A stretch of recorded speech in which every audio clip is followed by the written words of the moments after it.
نبی اور رسول میں کوئی فرق نہیں، صرف جہت کا فرق ہے، جہت طرف۔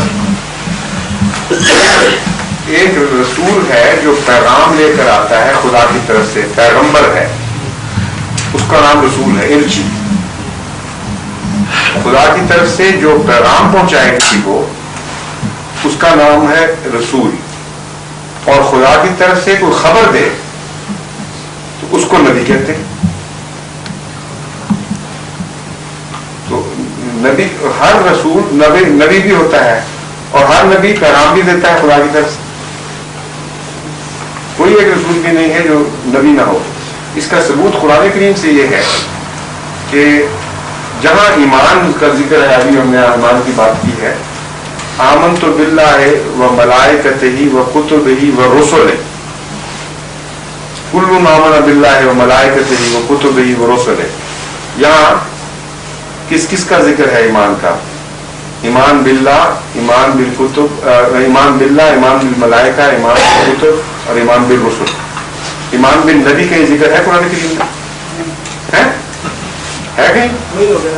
نہیں، میں پوچھ رہا ہوں، ہاں نہیں نا؟ تو پھر اس کا مطلب یہ ہے کہ اگر نبی رسول کے علاوہ ہوتے ہیں کچھ تو ان پر ایمان لانا ضروری نہیں۔ سمجھ گیا نا پوائنٹ؟ اب ایک اور طرف سے دیکھیں، حضرت صلی اللہ علیہ وسلم کو قرآن کریم میں خاتم الرسل کہیں قرار نہیں دیا، خاتم النبیین قرار دیا۔ اگر نبیوں کے علاوہ رسول ہوتے ہیں تو ان کے خاتم نہ ہوئے پھر آپ،